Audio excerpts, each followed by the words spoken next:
here's our voicemail question. Hi, Laura. My name's Heather. I'm living in Seattle in my 30s, and I'm kind of looking for some more advice about retirement and getting out of debt. I am in a place where I have very little retirement. I work for a nonprofit, and I contribute to my IRA right now. Not my IRA, my 403B. However, there's no match, so I'm just contributing about 4% right now because I'm still trying to get out of debt. My question is, do I stop all contributions to retirement while I'm getting out of debt and use that money to fuel my repayments, or to continue investing or even increase my investing in my retirement while I'm paying debt off? Thank you so much. I love your show. I listen to it. I drive a lot for work, so it's perfect for me. And it's given me so many great tips and tricks. So really appreciate your help and guidance. Thank you. Heather, thank you so much for calling in your question. Let's get started with the 5 steps that I think will give you a lot of guidance about what to do. Step number 1 is evaluate your savings. And I receive a lot of questions from podcast listeners and readers about paying off debt. There's a lot of confusion about which debts to tackle first, how aggressive to be, and ways to balance paying off debt and saving. But I'm going to tell you, before you spend too much time agonizing over all these details, you've got to take a step back. I want you to take a holistic view and first evaluate your savings. Do you have a cash reserve? If so, how much is it? Building some amount of emergency savings it's just got to be your number one financial priority. Creating a cash reserve needs to come before paying down debt. It's got to come before investing so that you're protected from any kind of financial emergency. If you've got savings, that really can be the difference between surviving some kind of hardship, like an unexpected medical bill or losing your job, or getting buried underneath that hardship and maybe even going further into debt. The amount of emergency savings you need will vary depending on your lifestyle and your financial situation. For instance, let's say you work in an unstable industry. You just don't have a job that you could say is really stable, or maybe you're self-employed and your income varies a little bit from month to month, or you're the sole breadwinner for a large family. In those cases, you probably need a larger financial cushion than a single person who has no dependents and maybe plenty of job opportunities. Ideally, you should accumulate a minimum of 3 to 6 months worth of your living expenses.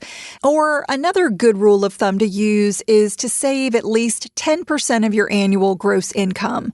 For instance, if you earn $50,000 per year, make a goal to accumulate and maintain a minimum emergency fund of $5,000.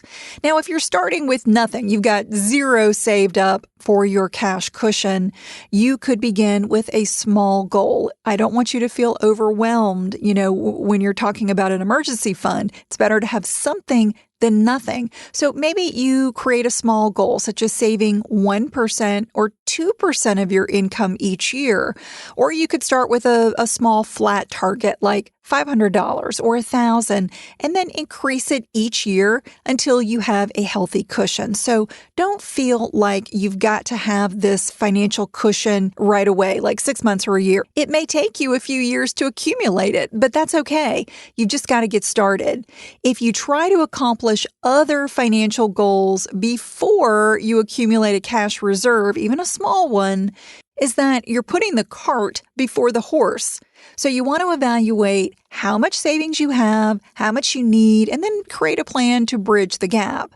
A common mistake to avoid is investing your emergency savings or thinking that you can just tap your retirement fund if you need some extra money. Your emergency fund should always be kept in a very safe place, like a high-yield, FDIC-insured bank savings account. You don't worry about growing that savings. Don't worry if it's earning very little or even no interest.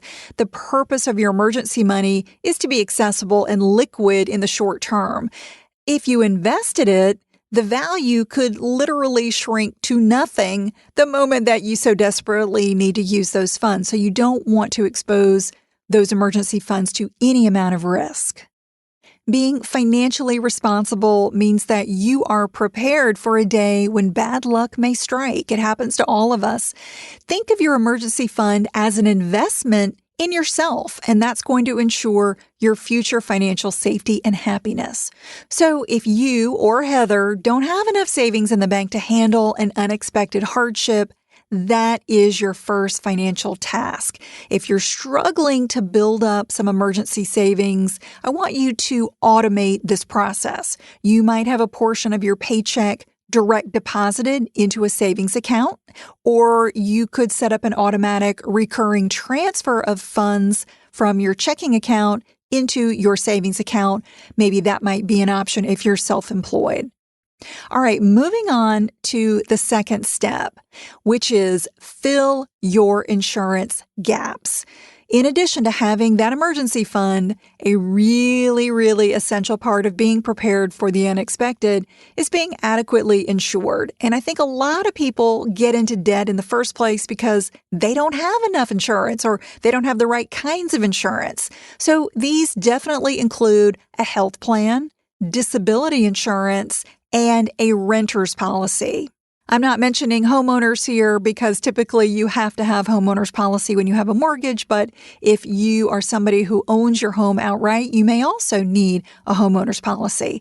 As you earn more and as your net worth increases, you're going to have more income and assets to protect from unexpected events and catastrophes. If you don't have enough insurance, an accident, a natural disaster like Hurricane Dorian, or a lawsuit could jeopardize your financial security and happiness pretty easily. And if you think that you can't afford insurance like a health policy, you want to shop the federal or your state's marketplace. They are going to offer coverage at a reduced price based on your income and your family size. So you may be eligible for a subsidy based on your situation that makes the cost of health insurance much less. And as I mentioned, disability insurance, that's another important yet often overlooked coverage that every single earner should have. Disability replaces some amount of your income, such as 60% of it or 70% of it, if you can't work due to a covered disability, illness, or accident. Remember that health insurance only pays a portion of your medical bills. It's not going to pay your living expenses, such as housing or food or any other bills, if you can't work while you're recovering after some kind of issue. So don't forget about disability coverage. Moving on to step number 3, which is address your dangerous debts. After accumulating some amount of emergency savings and making sure that you've got the right types of insurance, your next financial priority is to get rid of what I call dangerous debts. The dangerous debts that you might have could be tax liens, overdue child support, or accounts that are in collection. So if you've got any of these types of serious debts, you definitely need to get caught up on those as quickly as possible. So these are an exception. These are debts that you really want to address right after you've got some amount of emergency savings, right after you've got some good insurance. Get to your dangerous debts. These might also include very high interest credit accounts. So it could be a payday loan. It could be a credit card that is in the double digits, car loans in the double digits. These accounts can destroy your financial health because they definitely drain your resources and they keep you from using your money for other good things like saving or investing. And in general, it's best to tackle your highest rate debt first because it's costing you the most in interest. But don't worry yet about paying off low interest debts like mortgages, home equity lines of credit, or student loans. Don't worry about paying those off ahead of schedule because they're relatively inexpensive. Additionally, they typically come with some built-in tax deductions, which further reduces their cost on an after-tax basis. And this is something I talk a lot more about in my newest book called Debt-Free Blueprint: How to Get Out of Debt and Build a Financial Life You Love. If you want to really go into some advanced strategies for tackling debt quickly and in the right order, I definitely recommend that you pick up a copy of my new Amazon #1 release. Again, Debt-Free Blueprint. You can get it as a paperback, an ebook, or an audiobook. Step number 4 is invest for retirement. So after you've prepared for the unexpected with savings and insurance, and you've dealt with any dangerous debts, it's time to turn your attention to retirement. As I previously mentioned, this is a higher priority than paying off an inexpensive, low-rate debt, such as a mortgage or student loan, ahead of schedule. Why? Well, the earlier you begin saving for retirement, the better. Not only does starting early give you a lot more time to make contributions, but you leverage the power of compounding interest. Compounding, this is definitely some financial jargon, but what it means is that your earnings earn their own earnings. So you're earning growth on top of growth. And that's when your account value can really mushroom. Let's say you invest $500 a month over 20 years and you get a pretty good return, a 10% average return. You would have about $380,000 in the account after those 20 years of investing.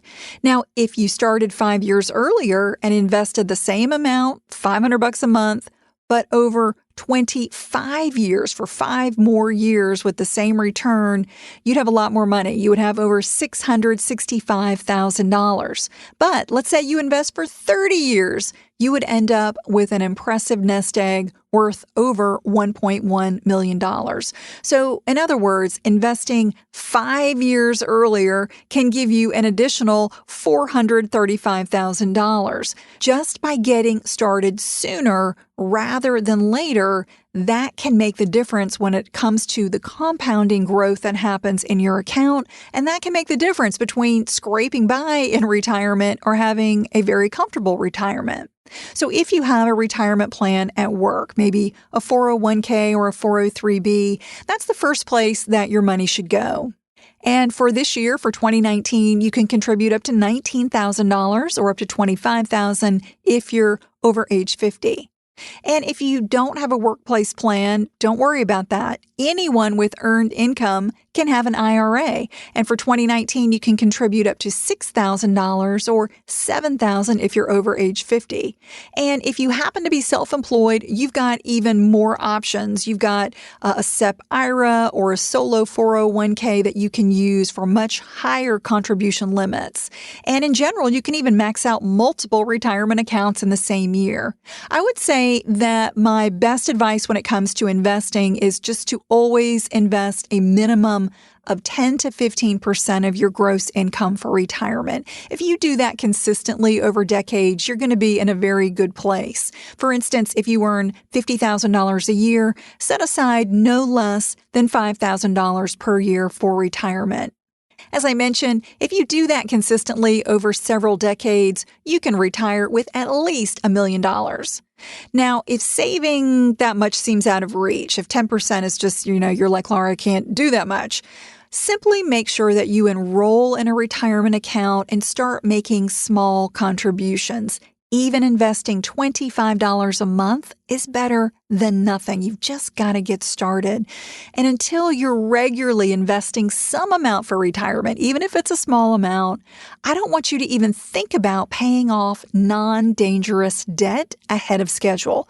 Put your retirement ahead of your creditors. Otherwise, you risk starting too late and not having enough time to catch up for retirement. So in the next step, I'm going to help you figure out how much to allocate to both your debt and to retirement. So our last step, number 5, is pay off debt by interest rate. So once you're prepared for the unexpected and you're consistently investing for retirement, then it's time to tackle your debt. But as I've mentioned, not all debt is created equal. You've got some dangerous debts, you've got those high interest debts, but you've also got low interest debts that are not quite so bad. So you need a strategy to choose the best accounts to eliminate first. And your goal should be to figure out what's more profitable. Is it more profitable for you to save the interest that you're currently paying on the debt, or investing your money with the expectation that it will grow? So you've got to ask yourself, which option will give me the highest return on my money? Paying off debt gives you a straightforward, guaranteed return. For instance, if you're carrying debt on a credit card that charges 26% interest, paying it off gives you an immediate 26% return. You would be very hard-pressed to find an investment that would pay you a 26% return after taxes. So paying off a high-rate credit card debt is a no-brainer. That's a much smarter financial move than investing. But as I previously mentioned, you do not need to be in a rush to pay off debt with low interest rates. So maybe you've got a 4% mortgage or a 5% student loan. Don't pay those off ahead of schedule. Plus, these two types of debt also come with tax breaks that make them even less expensive on an after-tax basis. In general, you are better off investing money than using it to pay off a low-rate debt. You're going to earn more by saving and investing for retirement than you could by eliminating the interest expense on those low-rate debts. Additionally, you may have other financial dreams. Maybe you're saving to buy a home or sending kids to college. Once you're consistently setting aside money for retirement and you have eliminated dangerous, expensive debt, you may choose to fund other goals instead of paying off inexpensive debt. So a lot of this comes down to what your goals are and what your financial situation is. So let's get back to Heather's question about whether she should stop making retirement account contributions to get out of debt faster. I don't have a whole lot of details about her situation, but in general, I hope I've made the case that the answer is no. Don't stop investing. Don't put your creditors' best interests ahead of your own. Not saving for retirement is just too risky. The only exception is going to be when you've got dangerous, expensive debt to address. When you've got debt with double-digit interest rates, such as a 26% credit card or a 12% car loan, there's no debating that you should wipe it out as quickly as possible. Just tackle it while simultaneously saving some small amount for retirement. Don't stop the momentum on your contributions. You may want to scale them back while you tackle those dangerous debts. But before you prepay a low-rate debt, especially one that comes with tax deductions, consider that saving for retirement is usually a smarter move over the long term. So I would rather you max out that retirement account before you pay off a mortgage or before you pay off a home equity loan. Plus, prepaying a low-interest loan could leave you cash poor, and that would not be good in the case of an emergency, unless you've got a very healthy emergency fund.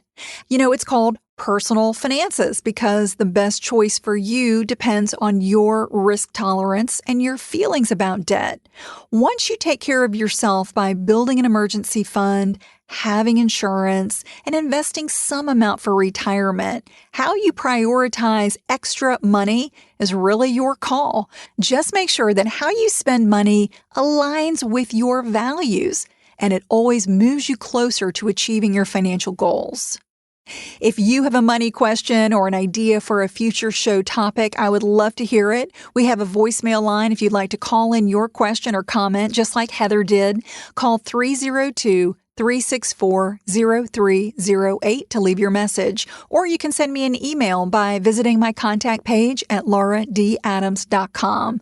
Be sure to join me next week for a special episode. You're going to hear my interview as a guest on another podcast where I'm talking about my favorite ways to save money around the house. Be sure to subscribe to the Money Girl podcast so you're notified when each new show episode is available. Money Girl is produced by the audio wizard Steve Rickyberg with editorial support from Karen Hertzberg. If you've been enjoying the podcast, please rate and review it on Apple Podcasts. That's such an easy way to give back and show your support. You might also like the backlist episodes and show notes that are always available at quickanddirtytips.com. That's all for now. I'll talk to you next week. Until then, here's to living a richer life. Thank you.